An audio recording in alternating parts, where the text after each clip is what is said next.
The IDF is moving toward victory in the war in Gaza. Israeli leaders claimed that at least half of the Hamas fighters had been killed or seriously injured. Prime Minister Netanyahu said the IDF is months and not years away from destroying Hamas, and Defense Minister Gallant said that Hamas leader Yahya Sinwar is on the run. And ILTV Steve Leibovich has more. Day 123 of the war in Gaza, and Israel's leaders, Prime Minister Netanyahu and Defense Minister Gallant, say that the end of the nearly 4-month war was a matter of months and not years, with the fighting set to spread now toward the remaining Hamas brigades in Rafiah on the southern border with Egypt. Prime Minister Netanyahu vowed that Israel would settle only for a complete victory and looks to complete the offensive by pushing into the southern city of Rafiah. That victory would also send a message to all of Israel's enemies. הניצחון המוחלט הוא חיוני משום שהוא מבטיח את ביטחון ישראל. ניצחון מוחלט זה הדרך היחידה שבה נוכל להבטיח עוד הסכמי שלום היסטוריים שעומדים בפתח, וניצחון מוחלט ינחית את המכה האנושה על ציר הרשע של איראן, חיזבאללה, חות'ים וכמובן החמאס. ולכן אין תחליף לניצחון המוחלט, וצריך רק לחשוב מה קורה אם לא יהיה ניצחון מוחלט. המפונים לא יחזרו, הטבח הבא זה רק עניין של זמן, ואיראן והחיזבאללה והאחרים פשוט יחגגו כאן וימוטטו את המזרח התיכון. ולכן אין תחליף לניצחון המוחלט. Defense Minister Gallant said that the Gaza terror group's leader, Yahya Sinwar, was on the run, out of touch with his fighters, and forced to flee from one hideout to another, with the IDF hot on his heels. He also made clear that the next target is Rafiah. אנו ממשיכים בפעולה זו, ונגיע גם אל המקומות בהם טרם לחמנו, במרכז הרצועה ובדרומה, ובמיוחד אל מרכז הכובד האחרון שנותר בידי חמאס, Rafiah. Israel's leaders both claim that at least half of Hamas's fighters have been killed or seriously injured. The defense minister said that the remaining terrorists have a choice, either surrender or die. ידע כל מחבל המסתתר ברפיח, כי סופו יהיה כמו של אלו בח'אן יונס, בעזה או בכל מקום אחר ברצועת עזה. כניעה או מוות. אין אפשרות שלישית. And joining us now with the latest is Jerusalem Center for Public Affairs Research Fellow and journalist Yoni Ben Menachem. Yoni, Khan Yunis is largely under IDF control. All that's left is Rafiah in the south, at least the only area left untouched by IDF right now. It's teeming with civilian population. It's also on the Egyptian border. Can and will the IDF move towards Rafiah? And can we move towards Rafiah without the Egyptian support? First of all, the operation in Khan Yunis is not over. It's true that the IDF took over what is above the ground, all the compounds of Hamas in that area, but underneath, under the ground, there is a huge web of tunnels, 160 kilometers long, and the IDF is still fighting in these tunnels. So it will take time till we finish the operation there. And then the plan is to go south to Rafah, to Rafiah, as you heard both the Prime Minister and Minister of Defense declare. This is a very populated area. More than 1 million Palestinians are in that area, and there is one brigade of Hamas, 4 battalions. So in order to defeat them, you have to evacuate the population. Once the IDF will finish with the Khan Yunis area, I anticipate that they will start moving the population from Rafiah to Khan Yunis and to another area in the west, which is called El Mawasi, and then the IDF can go in. There are contacts with the Egyptians behind the scenes to coordinate this military operation. Israel is not going to give it up and not also give up the Philadelphia corridor from which they smuggle all the weapons to Hamas from Sinai. So I think the answer is yes, it will take time, but eventually it will happen.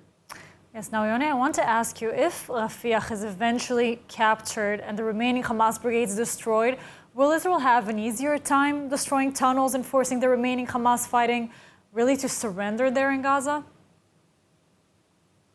Yes, definitely. Once you finish to dismantle these brigades and battalions of Hamas, which are like irregular army, then Hamas intends to move to a guerrilla war by small squads, and then the IDF can take care of them with less forces, and it can divert the majority of the Israeli forces to fight the tunnels underground. So, of course, this will be a big Israeli achievement. But it will take at least 1 month to 2 months, I presume. Yes, and not for anything I said that Rafah and Rafiah is actually the only area left untouched, because in recent days we're seeing Gazans getting back to life in central Gaza. We saw images of people getting back to the markets as if pretty much nothing happened in those areas. What does the IDF have to say on this? What do you want us to do to prevent people from going to the market? It's not a terror act. I guess what you mean is that you're talking about the civilian infrastructure of Hamas that is still operating. I'm talking about the Palestinian police, the Hamas police, and some ministries of Hamas are still working. So yes, the IDF should now concentrate about destroying not only the military infrastructure of Hamas, but also the civilian infrastructure of Hamas, and kill all these policemen, even though they are not considered fighters. All of them are Hamas, and all of them should be killed or destroyed. This is the only way to topple the Hamas regime. Yes, now the Prime Minister and Defense Minister, they're saying that more months are needed to complete the victory over Hamas. Does that seem like a realistic forecast? Look, military-wise, they are right, but we have to get rid of this saying of destroying Hamas. We cannot destroy Hamas completely, because it's not only a terror organization, it's also a political movement, and you cannot uproot the ideas, the ideology of Hamas from the minds of the people. What you can do is kill the leadership. You can you can destroy the military infrastructure, topple the civilian infrastructure of Hamas, but Hamas as an idea, it will stay in Gaza. Yes, Yoni, thank you so much for joining us today. And of course, stay Thank safe. you. Still a long way to go. Thank you so much. Thank you. Thank you. And this morning, 2 soldiers sustained minor injuries in a Hezbollah rocket attack from Lebanon near the northern community of Margaliot, according to the IDF. The attack occurred at 8 a.m., was claimed by Hezbollah, who stated that they targeted a military position. In response, the IDF promptly shelled the launch sites and conducted additional airstrikes against Hezbollah targets, both today and overnight. Reports indicated IDF fighter jets targeted a building used by Hezbollah in the village of Marwahin this morning, and overnight another site belonging to the terror group was hit in Mais al-Jabal. Furthermore, Hezbollah has claimed responsibility for additional missile and rocket attacks against army positions near Rosh Hanikra and Margaliot in recent hours. Fortunately, there are no reports of injuries resulting from these attacks. Experience the power of truth with ILTV News. If you're looking for quality content and captivating visuals, join our news community and become an integral part of our team as we embark on a mission to unveil the real Israel, dismantling the web of lies and misinformation that surround reporting on Israel. By subscribing to ILTV News, you will not only have access to the latest updates, but you will also amplify our message, creating a ripple effect that carries the truth far and wide. Subscribe today and help reshape the narrative. Available on the web, Android, and Apple. There is still no answer from Hamas to Qatari and Egyptian mediators who presented a deal for the release of the Israeli hostages in exchange for Palestinian security prisoners and an extended pause in the fighting. ILTV's Devo Klein has more.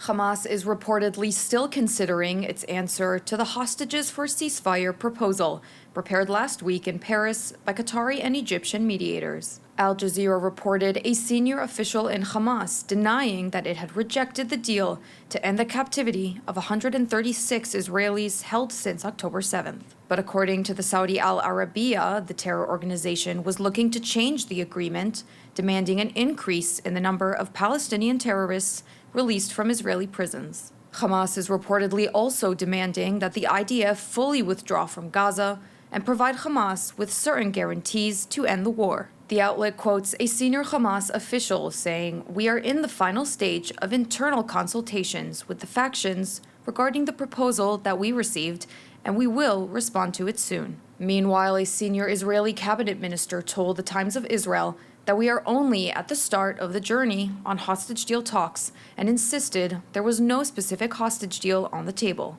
There is opposition from some ministers to a deal that would include a long ceasefire and the release of a large number of terrorists from Israeli prisons. U.S. National Security Advisor Jake Sullivan also lowered expectations around a deal between Israel and Hamas being reached anytime soon, saying an agreement is not right around the corner. U.S. Secretary of State Antony Blinken is back in the Middle East on his 5th visit since the start of the war between Israel and Hamas in Gaza. Blinken is looking forward to bringing the war in Gaza to an end while considering steps for the day after. More from ILTV's Steve Leibovich. The war in Gaza is ongoing as Secretary Blinken began his 5th visit in the Middle East since October 7th. Blinken kicked off his diplomatic mission in Saudi Arabia, where he met Crown Prince Mohammed bin Salman in continuing efforts to forge a normalization deal with Israel. It's part of the U.S. strategy to seek a result at the end of the war with a vision of a pathway to a Palestinian state and Israeli normalization with the Arab world. It's also part of the envisioned U.S.-allied Middle East nations against Iran and its proxies. The diplomatic push has become even more urgent with the surge in attacks across the region by Iranian-backed groups in solidarity with Hamas, triggering counterattacks by the U.S. in Iraq, Syria, and Yemen. Blinken is currently in Egypt, where his focus is mediation toward a potential hostage agreement that could lead to an extended pause in fighting and a potential ceasefire and end to the war. He is also expected to discuss increasing humanitarian assistance through the Rafiah crossing, even as the IDF plans its advance toward the city. Blinken will also discuss plans for the administration of Gaza after the war. The U.S. Secretary is due in Israel tomorrow for meetings with members of the War Cabinet and discussions on a wide range of issues, including plans for Gaza when the war is over. Ahead of the visit, Prime Minister Netanyahu confirmed that Jerusalem and Washington do not always see eye to eye. ישראל היא מדינה ריבונית. אנחנו מעריכים מאוד את התמיכה שקיבלנו מממשל ביידן מאז פרוץ המלחמה. תמיכה בחימושים, תמיכה במוסדות בינלאומיים, בשליחת כוחות למרחב ועוד. אין זה אומר שאין בינינו חילוקי דעות. אבל עד היום הצלחנו להתגבר עליהם בהחלטות נחושות ושקולות. This trip could see differences emerge between friends. החוכמה היא לדעת איך לנווט. להגיד כן כשאפשר ולהגיד לא כשצריך.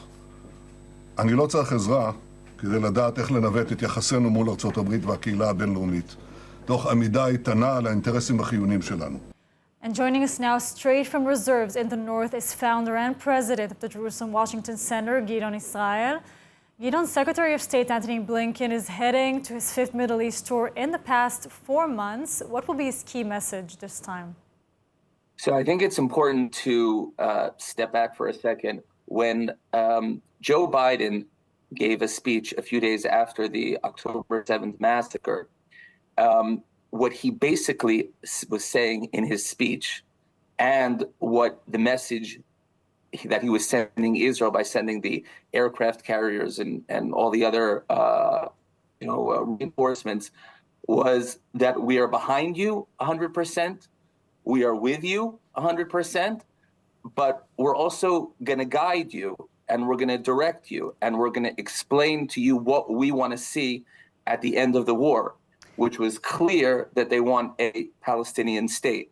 And that has been the direction since the beginning of the war and until now, meaning nothing has changed, although now that the war is already 4 months, we're already 4 months into the war, instead of only talking about how much they're supporting us, now they're also telling us what they want to see at the end of the war.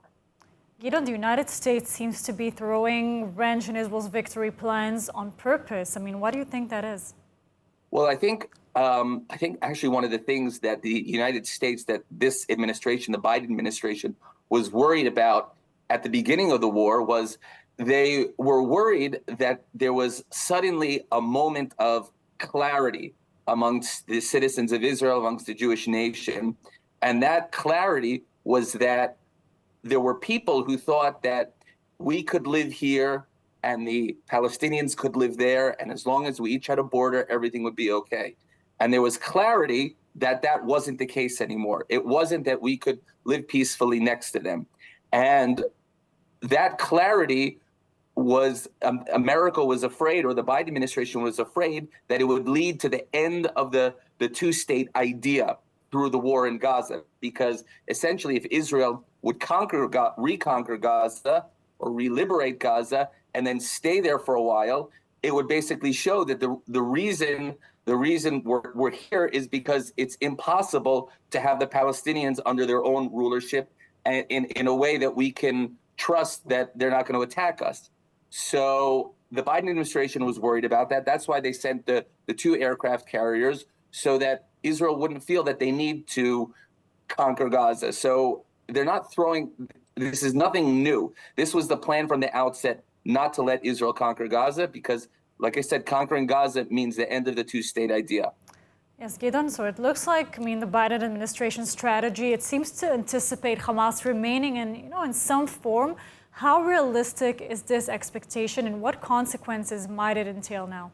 Well, I don't know if they want Hamas to remain in some form. I think what they want is there to be the ability for some type of Palestinian entity to take over, control of Gaza, and that's what they want to do. If it means Hamas and the Palestinian Authority combine together, if it means that the Palestinian Authority takes over Gaza, what they want is a Palestinian entity in Gaza.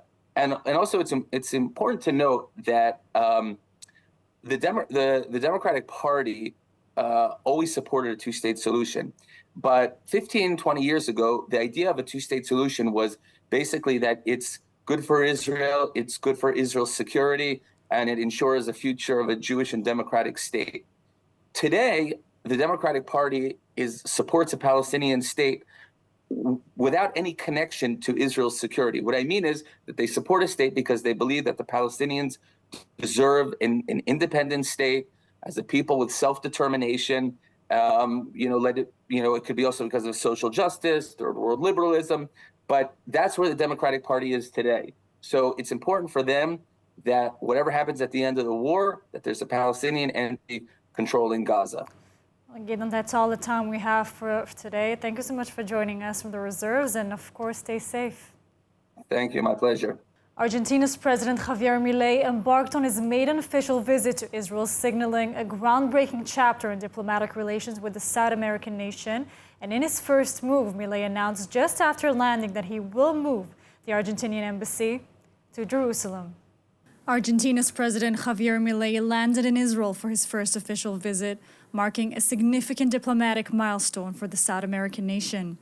Milei landed at the Ben Gurion airport on Tuesday, accompanied by his spiritual guide, Rabbi Shimon Axel Wachnish, who is poised to become Argentina's ambassador to Israel. The visit holds particular importance as Milei had previously declared his intention to relocate the Argentine embassy to Jerusalem, underscoring his pro-Israel stance, which is unprecedented for an Argentine president. During his stay, Milei plans to pay homage at the Western Wall and engage in high-level meetings with President Yitzhak Herzog and Prime Minister Benjamin Netanyahu. He's also scheduled to visit the Holocaust Museum and the Grove of Nations, a place where the presidents of the world usually plant a tree, as a gesture of friendship with the host nation. Additionally, he aims to meet with the families affected by the October 7 massacre and visit regions impacted by the war, including the Gaza envelope. This trip underscores Milei's commitment to strengthen ties with Israel, a sentiment echoed by his delegation, including Foreign Minister Diana Mondino and Secretary General to the presidency, also his closest aide and sister, Karina Milei. In the aftermath of allegations implicating UNRWA staff in the October 7 massacre, UN Secretary General Antonio Guterres has initiated an independent review to ensure neutrality and address serious breaches within the agency. And ILTV's William Sharon reports. The Secretary General, in consultation with Philippe Lazzarini, the UNRWA Commissioner General, this morning appointed an independent review group to assess whether the agency is doing everything within its power to ensure neutrality and to respond to the allegations of serious breaches that have been made. This announcement comes in the wake of worldwide accusations of UNRWA staff's involvement in the October 7th massacre. The allegations have prompted over 15 countries, including major donors like the United States, Germany, Britain, and Sweden, to hold funding to UNRWA. UN Secretary General Antonio Guterres announced the formation of an independent group to assess UNRWA's actions and responses to the allegations of serious breaches. This review will run parallel to an internal UN investigation. Israeli Foreign Minister Israel Katz has pledged full cooperation with the investigation, vowing to submit evidence highlighting UNRWA's alleged ties to terrorism. Katz has also reiterated calls for the immediate resignation of UNRWA's chief, Philippe Lazzarini. The independent panel will be led by former French Minister Catherine Colonna, despite her recent remarks to UNRWA's chief, in which Colonna stated, "Full renewed support for your work, more useful than ever." The UN expects to receive an interim report by late next month, followed by a final report which will be made public. This independent external review will take place in parallel with an investigation currently underway by the UN Office of Internal Oversight Services, OIOS, which is looking into the allegations of involvement of 12 UNRWA personnel in the October 7th attack. The cooperation of the Israeli authorities who made these allegations will be critical to the success of the investigation. Meanwhile, amid the funding freeze, Spain has announced additional aid to UNRWA, despite the allegations against UNRWA staff. Some EU officials, including EU Foreign Policy Chief Josep Borrell, believe that the agency plays a crucial role in providing aid to Palestinians in Gaza. Listen to this. While Hamas leader Issa Hanias has yet to decide on the hostage deal from the comfort of his Doha hotel, one of his closest family members is being treated at an Israeli hospital, and ILTV's Devo Klein has more. The sister of Ismail Haniya, the head of Hamas's political bureau, is receiving medical care in the Soroka Medical Center. She underwent treatment after giving birth to a premature baby. Despite the familial ties to the Hamas leader, medical staff are dedicatedly working to save the infant's life, recognizing their duty to provide care as the baby holds Israeli citizenship. Several of Haniya's sisters are Israeli citizens through marriage to Bedouins and live in Tel Shiva in the Negev. This isn't the first instance of Haniya's relatives seeking medical treatment in Israeli hospitals. In 2014, Haniya's daughter received emergency treatment at Ichilov Hospital in Tel Aviv following the Gaza war then. Similarly, in 2013, his granddaughter was hospitalized in the Schneider Children's Hospital in Petah Tikva. Ismail Haniya is regarded as one of the wealthiest Palestinians, with an estimated fortune reaching into the billions. Assuming leadership in May 2017, he has held the position of head of Hamas's political bureau. Recent reports suggest growing disagreements between Haniya and Yahya Sinwar, the leader of Hamas in the Gaza Strip. Meanwhile, National Security Minister Itamar Ben-Gvir stated unequivocally that Ismail Haniya's relatives should not only be denied medical treatment in an Israeli hospital, but they should also be deported from Israel, as reported by Ma'ariv. Now let's take a look at the weather forecast. Partly cloudy skies are expected tonight around the country with lows of around 10 degrees Celsius or 51 degrees Fahrenheit. And tomorrow, sunny conditions are back around the country with temperatures sitting at highs of 19 degrees Celsius or 67 degrees Fahrenheit. And that's all for today's news. For more updates from Israel on all your devices, check out our ILTV channel, subscribe to our ILTV newsletter, and of course, do not forget to check out our new and improved website, ILTV.tv, with all of the latest news from the heart of the State of Israel. I'm Amit Harari. Stay safe, and thank you so much for watching.